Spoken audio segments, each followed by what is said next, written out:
Sierra Leone, the name of a land that is evocative in global history.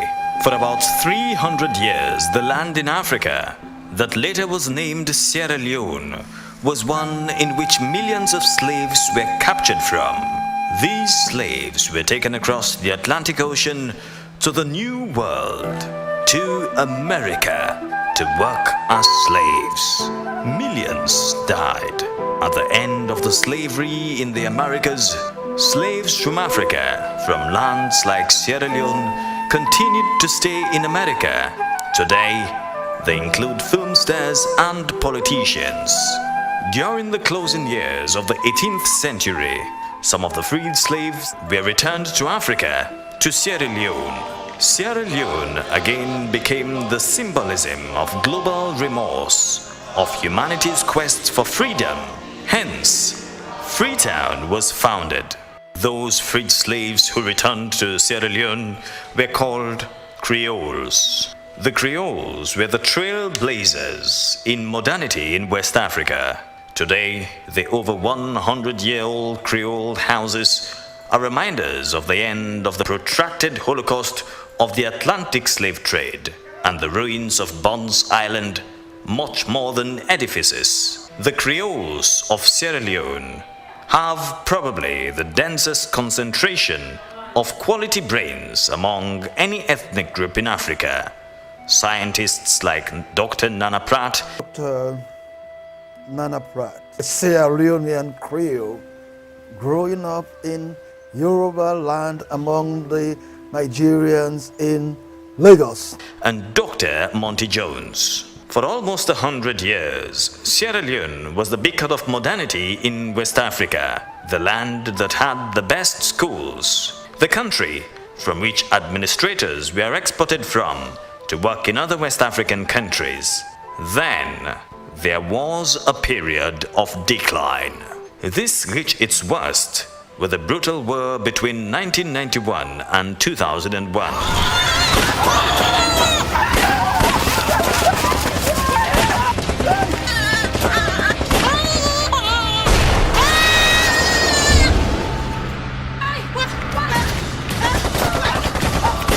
Over the past 6 years, Sierra Leone has been rising and rising.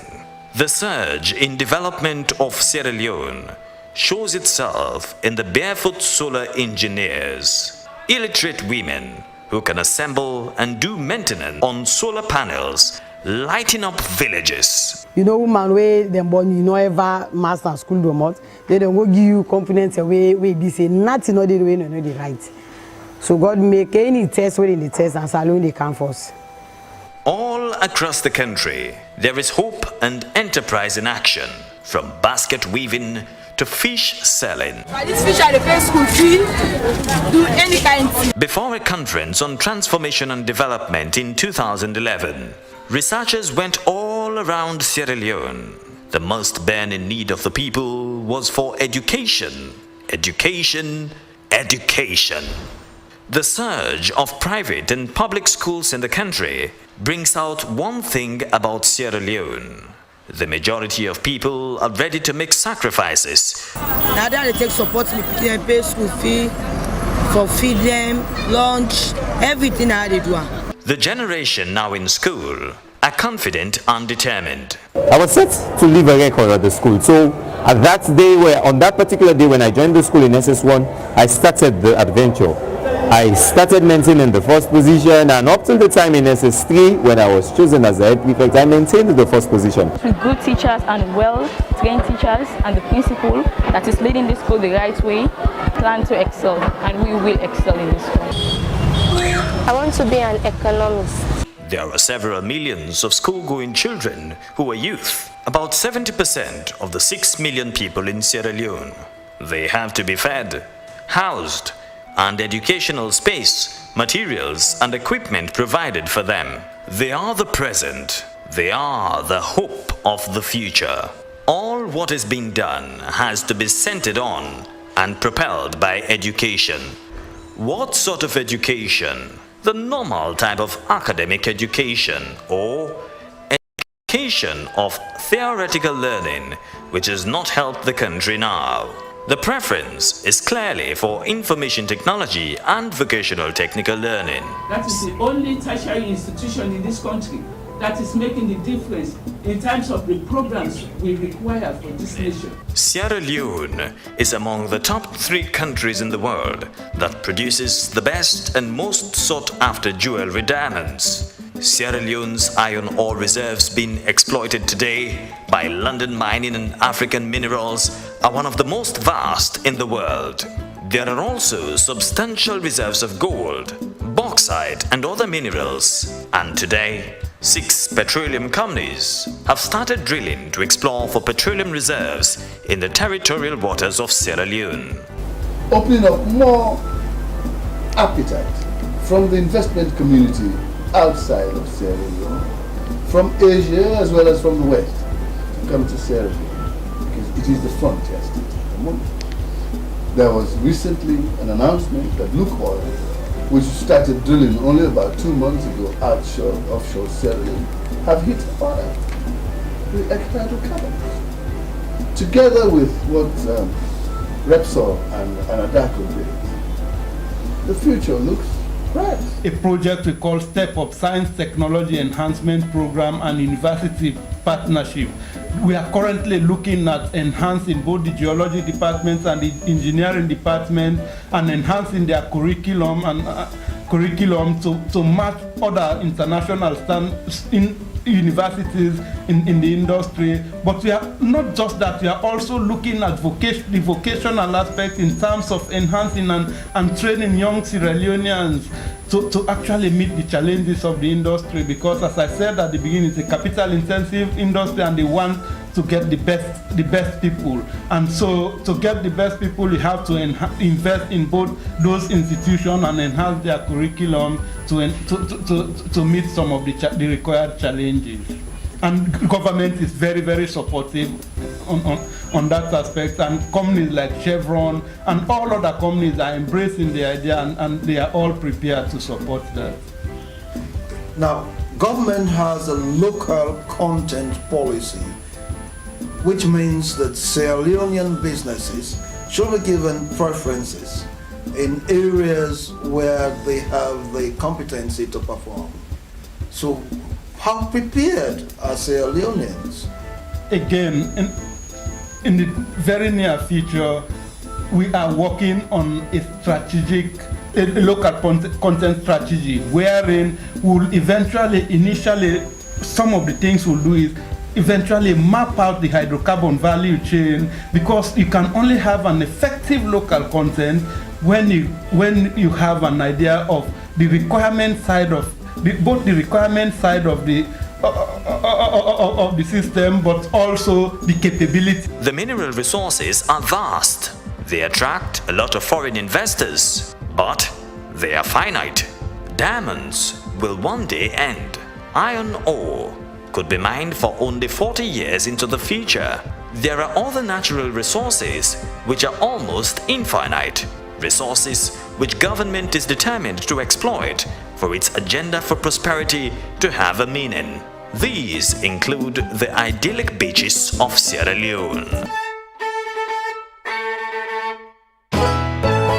Freetown is being transformed.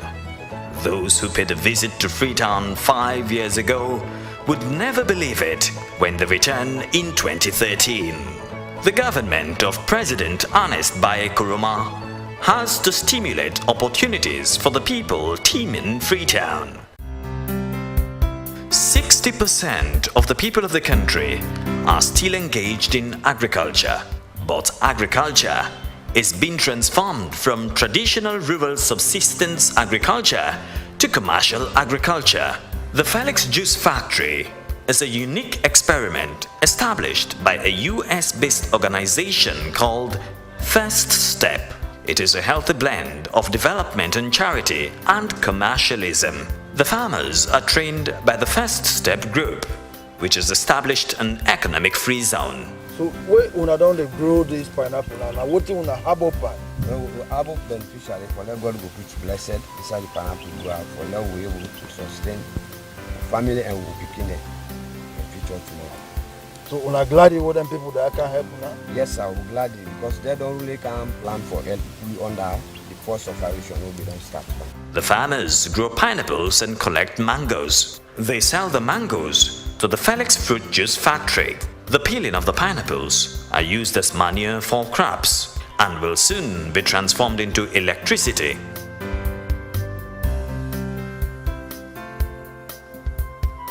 This Sierra Leonean-owned factory uses palm nuts and manufactures into edible oil and soap.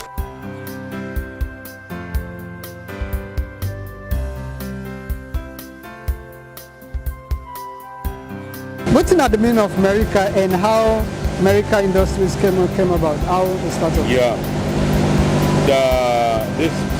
this place was originally called SLPMB. Okay. It was owned by government, but later government privatized the place. And a very young man by the name of Zaid Ad-Kuroma was interested over the issue, bringing up, taking up the factory. Okay. Marika, in abbreviated form, is a name of his mother, Zaid's mother, which is Marika. It was abbreviated to Marika instead of Marika. See? Okay. So how long Marika Industries under existence? Well, we started operations in 2005, very sorry. 2005. But the Chinese do the construction and likewise the installation. We brought about 7 Chinese who did the installation and trained some of the workers. And use the waste products as fertilizer and to make electricity. This enterprising woman has been packaging plantain crepes, breadfruit crepes, and other local edibles like tula. These are the sort of added value to agriculture products that the government is urging the citizenry to practice. Beyond food processing enterprise, the products they win are homemade products, and they all sign at the country, and every major supermarket and market they distribute their product. So they encourage like women out there, Sierra Leoneans and Philippines to produce quality products, because one of the people they won't talk to this way. So if only them were able to package them well, them believe say people will able to buy the products and believe for even a similar thing and see how best we for promoting masala. It is arousing great interests. Others from the diaspora are returning home. One of the greatest African scientists of all time has joined President Nkrumah to accelerate development. In early November, he was one of the prime movers of a conference on national dialogue, emphasizing agriculture and food production. You were on Times Magazine 100 most influential people list.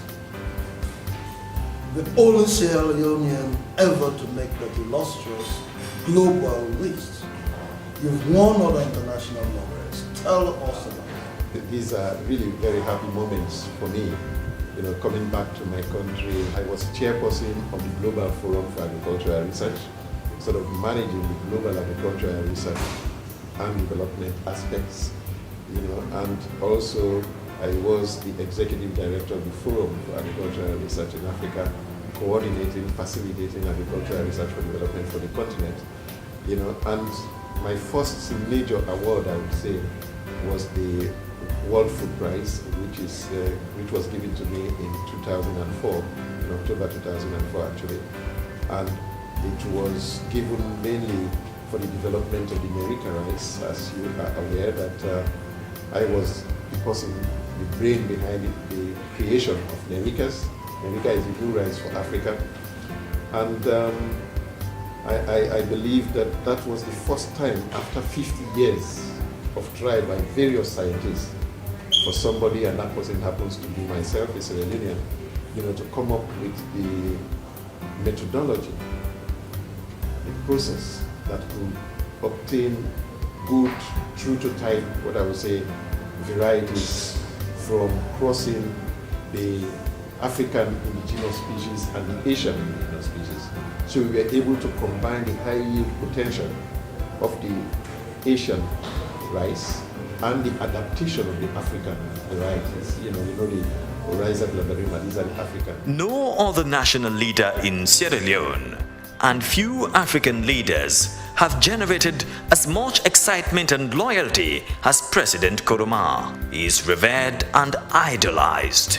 The excitement the president generates manifests the great hope the youth of the country have in his person. It has called for sober reflection and humility by the president and prayers. The leadership qualities of President Nkrumah in Africa has been recognized by President Barack Obama of the United States of America, when Sierra Leone's president was one of 4 presidents from Africa honored at the White House this year. It's one of those things that we are very proud of. That is why our president is touted as being one of the top echelon, in the top echelon